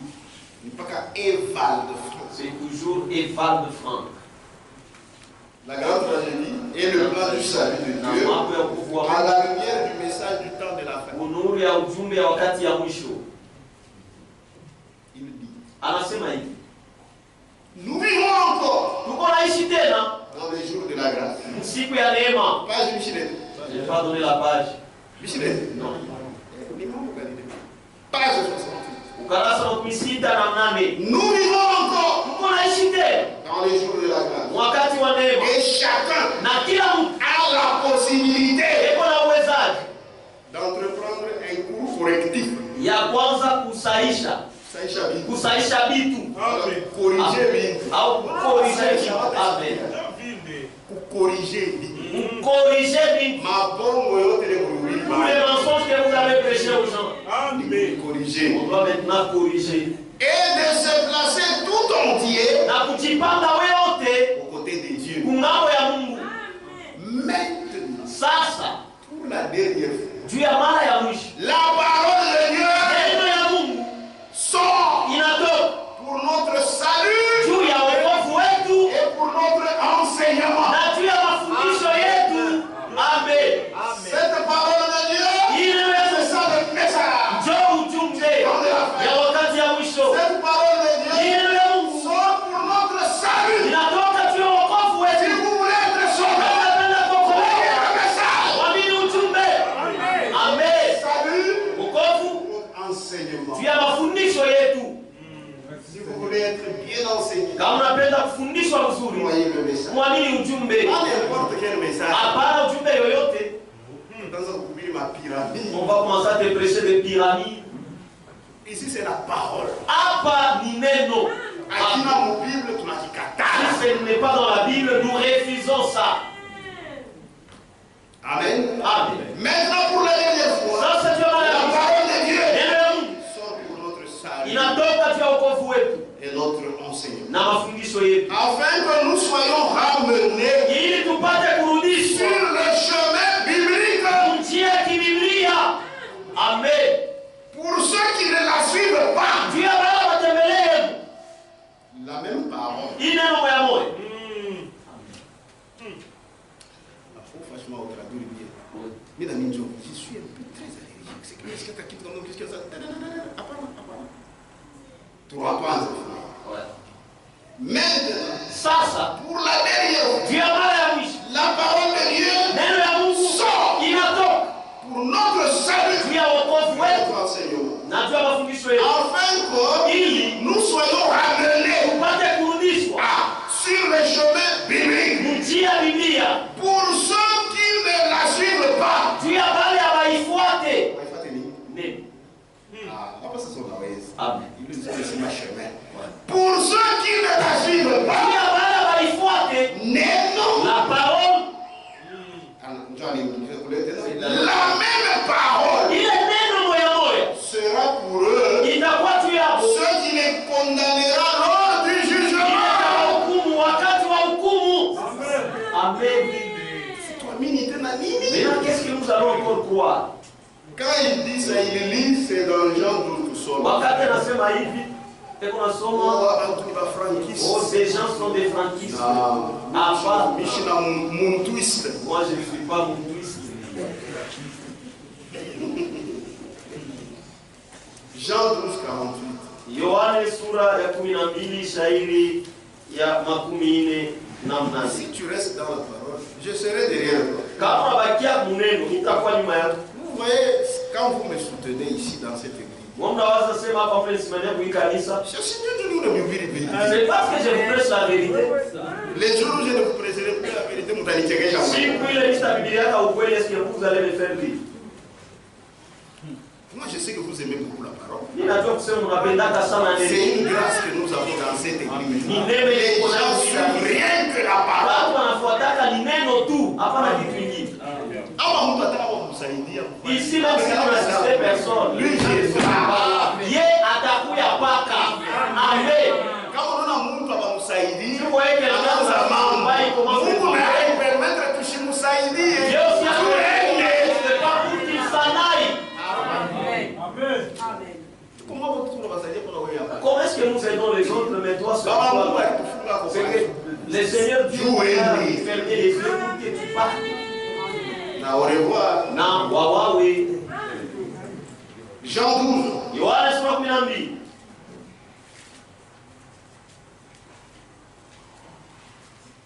Verset 47. Shairi Non, 15 et 46. Il est là. Je suis venu. Nilikuya. Toi, Jésus. C'est Jésus. Comme une lumière. Sa nuru Dans le monde. mudunia. Afin que quiconque. Ili yeyote. Tu vois quiconque.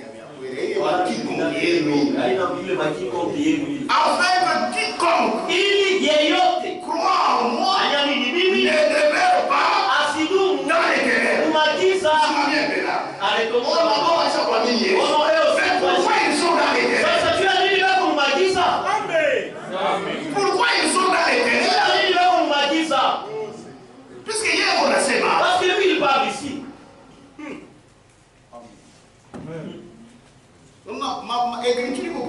Ouais, les écritures sont tellement bonnes. Même si nous allons sortir de là. Si quelqu'un entend le nom, c'est où? Non, je suis venu Nilikuya comme une lumière dans le monde. sababu dunia Afin que quiconque ili yeyote croit en moi apate kuniamini ne demeure pas dans les ténèbres. asidumu magiza. Dieu Jésus. C'est ça Jésus. Mais toi les ténèbres. Ils sont toujours dans les ténèbres magiza. Si quelqu'un entend les paroles Kama mtu anasikia et maneno ne les garde, na asichunge kama ce n'est pas moi qui le dis. haina mitamkuu. Tu vois comme il n'a pas dit tu as coco. Parce que moi je suis venu c'est pour sauver. Car je suis venu non pour juger le Kwa monde, maana nilikuya hapana tu ya mais kukumhudumia pour sauver le monde. lakini tu ya kuokoa. Celui qui me rejette Ula ananikataa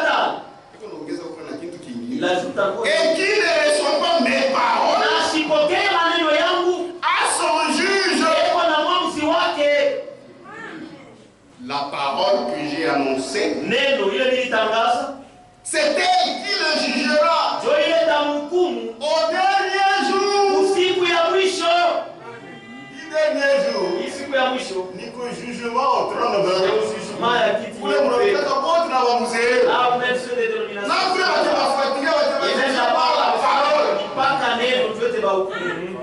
Frère, neno amesomaga ya kipande. Frère, la parole la lit pas à moitié. Amen. Amen. Ndio hapa itosha na yeye. Eval de francs. Eval de francs. Nirudia kwa leo mpaka Eval. Donc, excusez-moi, aujourd'hui c'est seulement Eval de francs. Cet appel. Oui. Pour eux, pour ceux qui ne la suivent pas, Dieu a bala baifuate. la même parole sera pour eux. Ceux qui les condamnera lors du jugement. Cet appel est valable pour tous ceux. Frère Branham n'est pas seulement le prophète du tabernacle. Il est le prophète du monde entier. Amen. Jean-Baptiste était seulement prophète. Il y a la même chose avec Branham. Ceux-là qui l'ont refusé, c'est leur problème. Est-ce que vous ne sentez pas que nous qui croyons le message, nous sommes très privilégiés? C'est vrai. Je vous assure, je suis comme une expérience. Je sais pas si vous avez d'autres expériences. Même si tu as besoin de quelque chose. Si tu crois réellement, nous ne savons pas. Vérité seulement. Amen. C'est la vérité. C'est la vérité. Je donne une petite économie. Dans l'ancien temps. J'avais besoin d'argent. Il y a longtemps, le roi Basman a fait ça. J'avais besoin d'argent. On n'a pas fait le Ils sont hypocrites, magnifiques. Tu as besoin d'argent. Et toi, tu demandes le Saint-Esprit. Non, le roi Basman a fait ça. Il ne faut pas faire les choses comme les catholiques. Quelqu'un est malade. On a promis à Maria, c'est pour être loin des mains. C'est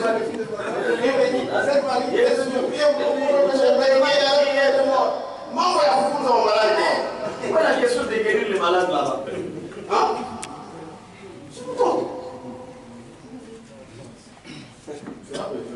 Pourquoi la demande a fait ça? Elle demande l'argent. Amen. Amen. Amen. Où est-ce que je vais trouver l'argent? Je venais d'avoir mon diplôme. Je venais d'avoir mon diplôme. Il n'y a pas de diplôme d'État. Je n'avais pas d'argent. Ça m'a fait beaucoup. Il ne faut pas d'argent. Il passe à pas de faire ça. Frère, tu vois ça, mon c'est pas. C'est un comment je fais ça? Je n'ai pas fait 10 minutes. Il fallait qu'attendre dakika 10. J'ai dit, Seigneur, j'ai dit, je crois, Seigneur, que j'aurai l'argent. Le lendemain, j'étais allé quelque part. Il est à la fois chez Fulano. Mon grand-mère m'avait envoyé pour puiser de l'eau. Je reviens. Il a oublié. Il m'appelle. Anani. Il dit, Baba. C'est ma baba. Il m'a coûté. Cet argent ici est à toi. Il a toqué. J'ai dit, ça vient d'où? Il y a quelqu'un qui est venu. Je lui ai dit de t'attendre. Il a dit non, je suis pressé. Il a posé la question. Est-ce que frère Kissimba est ici? Ça va, prenez ceci et donnez-lui. Frère, et j'ai pensé à un frère. Jusqu'à ce temps-là, il n'y avait pas de téléphone. Vous pouvez, il fallait y aller au téléphone de travail, des entreprises. Alors il n'y avait pas moyen de l'appeler. Quand je me suis dit avec lui, j'ai dit, frère, c'est vous qui m'avez appelé. Il a dit non. J'ai pensé sur un autre frère. Il a dit, frère, c'était beaucoup d'argent. Ça m'a aidé à faire tout ce que j'avais besoin et j'ai commencé à qui m'avait donné.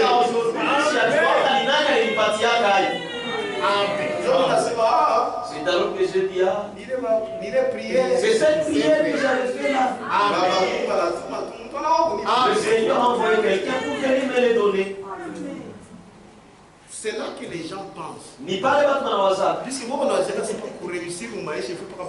qu'ils pensent que réussir dans la vie, c'est seulement la société. C'est là où les gens pourquoi les gens disent que non, ils invoquent le véritable Dieu.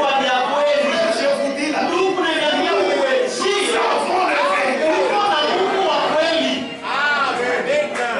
Et surtout si tu soutiens ce message, Dieu secret. C'est ça le secret. Dieu va te bénir.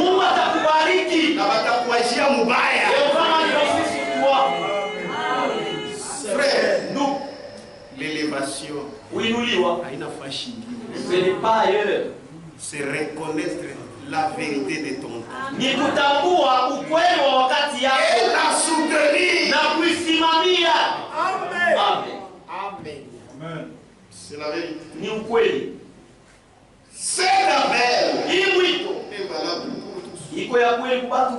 Aujourd'hui, si vous entendez sa voix, n'endurcissez pas vos cœurs. C'est lui. C'est celui. C'est lui. C'est lui qui crie à chacun individuellement. Si tu eusses connu, toi aussi, au moins en cette tienne journée, Jacob, les choses qui appartiennent à ta paix, dans le monde entier, tous les vrais enfants de Dieu reconnaissent que Dieu a envoyé sa parole pour nous guérir. Psaume 107:20. Et nous appeler pour toujours hors de toute erreur et confusion. Et cette guérison, c'est la guérison spirituelle, c'est la guérison physique. Amen. C'est pourquoi, sans ce message, tout ce que les gens font, c'est en vain. Je reprends. Je crois fermement. Donc sans ce message, tout ce que les gens font, c'est en vain. Encore. Sans ce message, tout ce que les gens font, c'est en vain. Car l'église de Jésus-Christ aujourd'hui, c'est là où il y a le message. L'évangile éternel, la bonne nouvelle du royaume, l'évangile du salut, la parole de vérité. Or cette église est la colonne et l'appui de la vérité. Amen. Nous sommes à côté de notre frère. Lisons encore Lettre circulaire Barua numéro 57 de 2005. Il y a 2005. Volume 3. Volume 3. Page 1256. 1256. Écoutez. Mushiki. C'est toujours Eval de Franck. Nipaka Eval de Franck. Tous les rassemblements charismatiques. Manikusanyiko yote wa charismatique. Tous les rassemblements charismatiques. Manikusanyiko yote wa charismatique. Charismatique, même les catholiques sont là. Tous les rassemblements charismatiques. Manikusanyiko yote wa charismatique. Toutes les fonctions religieuses Makazi yote ya kidini se font en vain. iko nafanyika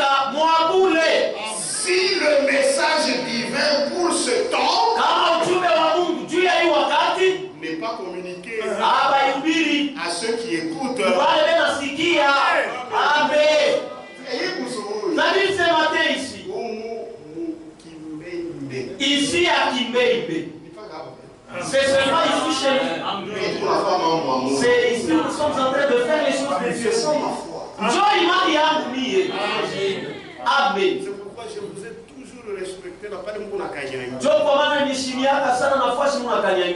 vous n'êtes pas un peuple ordinaire. Vous êtes les enfants du Très-Haut. Si tu ne te connais pas, connais-toi aujourd'hui. Tous les rassemblements charismatiques, toutes les fonctions religieuses se font en vain. Si le message divin pour ce temps n'est pas communiqué à ceux qui écoutent, même l'adoration est vaine. Là où sont enseignées des doctrines qui sont des commandements d'ordre, le Seigneur voudrait rassembler les siens autour de lui et parler avec eux afin que par cela ils puissent prendre part à la dernière visitation en grâce. Le message c'est quoi? C'est la dernière visitation en grâce. Amen. Quand tu crois ce message, c'est la grâce de Dieu que tu as reçue. Afin que par cela, ils puissent prendre part à la dernière visitation en grâce et se laisser préparer pour le glorieux jour de son retour. C'est comme ça que Franck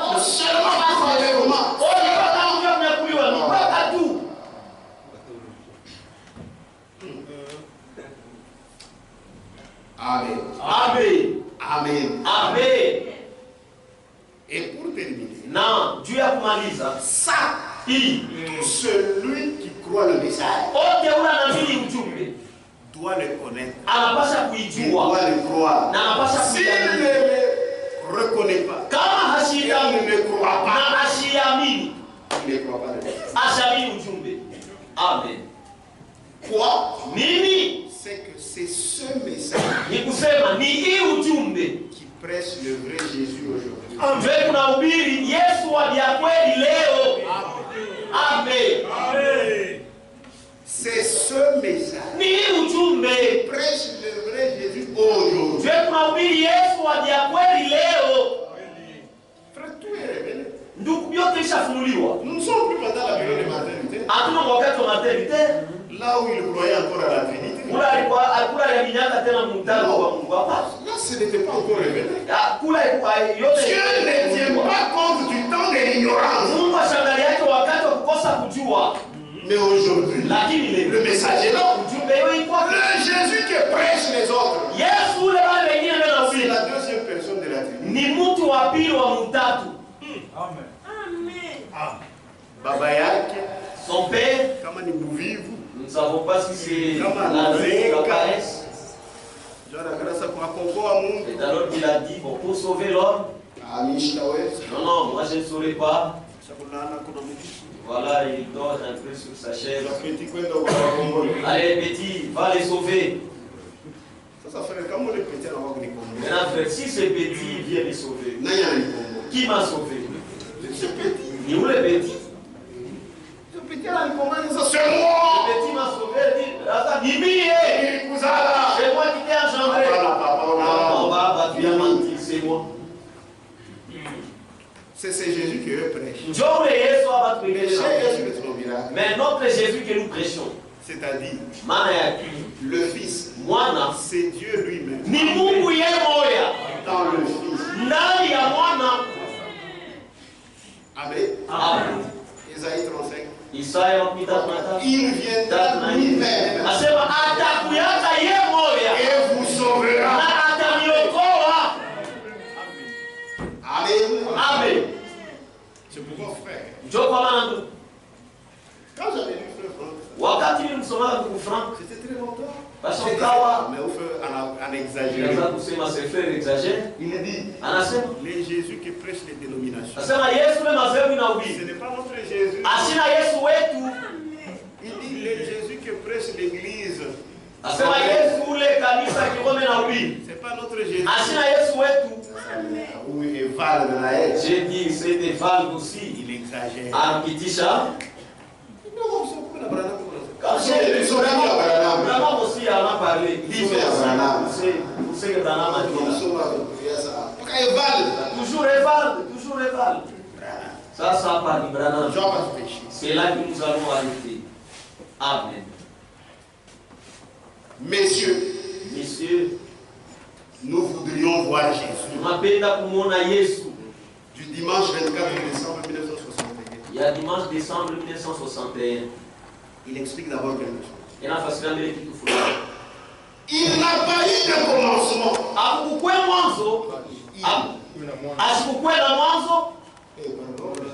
26, page 26. Paragraphe 147.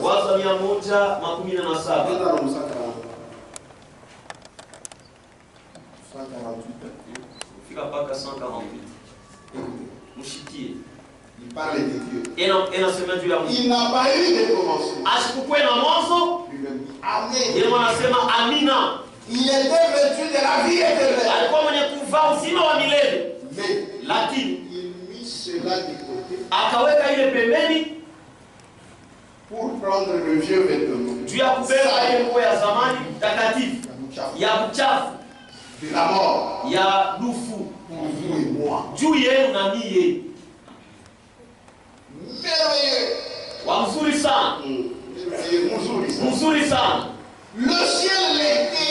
Le ciel était son palais. Le ciel tout entier lui appartenait. C'était son palais. Rien ne pouvait jamais briller à côté de lui. Et il est venu sur la terre et avait dit, les renards ont des tanières et les oiseaux ont des nids. Mais je n'ai même pas un endroit où poser ma tête. Ça c'est merveilleux. Ne les pensez-vous pas? Écoutez maintenant. Il conclut. C'est ce Jésus-là que vous devez voir. Pas le Jésus dont les dénominations parlent. Après la changa.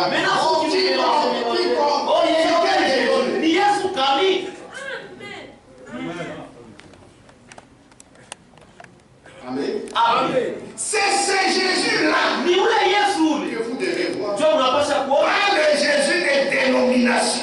Le Jésus dont les dénominations parlent. Pas le Jésus des credos. Mais le Jésus du Calvaire. Le Jésus qui a tout mis de côté. Celui dont les prophètes ont parlé. C'est le Jésus que nous devons voir pour obtenir sa vie éternelle.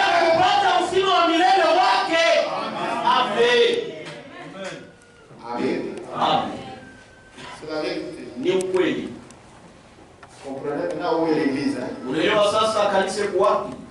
Donc moi, je ne parle pas de toi. Moi j'ai mon expérience. Moi, je suis un vrai enfant de Dieu. Puisque je remonte à l'église de la Pentecôte.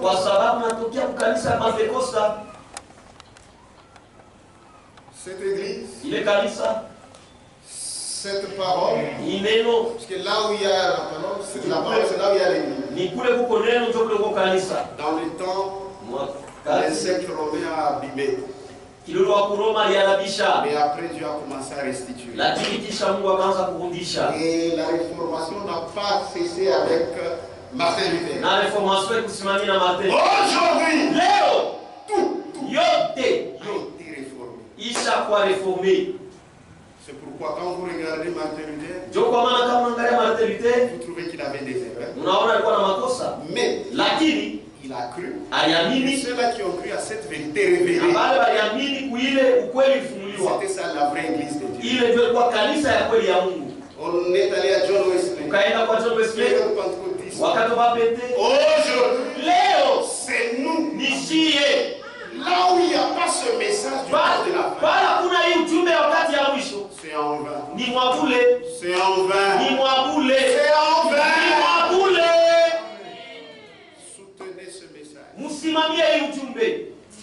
Vous êtes encore jeune. Mungaliki biana, Sachez que mjue ya vous kwamba avez encore du bonheur. mungaliki na raha, Puisque vous avez les choses de Dieu à soutenir kwa sababu uko na vitu vya Mungu vile unapasha kusimamia.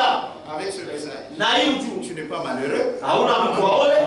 Avec ce Na message. hii ujumbe Ouais, Bambatou. Watiye seulement, saisis seulement. verras. Utaona. Bambatou. Saisis seulement. S'il y a des païens, Kama kwa ils papa, ne croient pas ce message. abamini ujumbe. Mais mon rôle, Mais dans les cœurs, kama mimi napenda ils kuamini, savent que si je veux croire, je vais croire là-bas. nitaweza kuamini. Mais hapa, Lakini maintenant, juu ya kitu fulani, kitu à fulani, cause de telles choses, juu ya kampombe yako, juu ya nini, comme ça. mais il dit dans son livre, Lakini roho yake inasema s'il faut que je sorte mon argent, kama inapasha nitoshe pesa yangu, c'est pour soutenir cette église. nijua kusimamia ile kanisa. Frère, même quand on construit, il y a même des païens qui donnent. Ndio hata wakati tunajengaka hapo, hata baba yangu wanaleta. Papa, prenez, c'est vous qui méritez. Hapana hao aventurier. Donc, même Bande Maréchal, Même les gens savent.